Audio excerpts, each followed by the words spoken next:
दिवसापासून चंद्रपूर शहरामध्ये ट्रॅफिक थोडी वाढलेलं आहे आणि लॉकडाऊन चे रेस्ट्रिक्शन्स आता थोडी इझी झाल्यासारखं लोकांची इम्प्रेशन झालं। त्याच्यामुळे बऱ्याच लोक विनाकारण बाहेर पडत आहेत।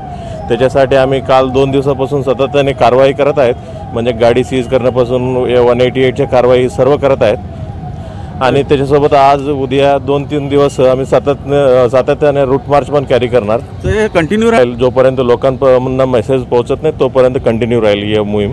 आपल्या जिल्ह्याची जेवढं पण इंटरस्टेट आणि इंटर डिस्ट्रिक्ट बॉर्डरमध्ये रोड्स आहे, सर्व रोडवरती आपले पोलीस बंदोबस्त लागलेला आहे। सर्व मिळून म्हणजे 61 ठिकाणी आपला पोलीस बंदोबस्त लागलेला आहे आणि कोणताही माणसं म्हटलं परराज्याचे असतील किंवा दुसऱ्या जिल्ह्याचे असतील जे आपल्या जिल्ह्यात येऊ शकत नाही, तशा पद्धतीनं आपला बंदोबस्त लागलेला आहे। तरी काय लोक येत आहेत त्याच्यावरती पण आम्ही कारवाई करण्यात येत आहे।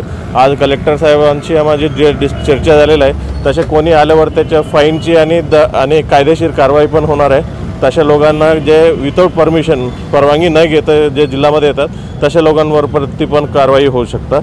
आणि त्याच्यासाठी मी सर्व लोकांना हेच आव्हान देऊ इच्छिते, विनाकारण कोणी बाहेर पडू नये आणि विना परवानगी कोणी कोणी आपल्या जिल्ह्यामध्ये येऊ नये।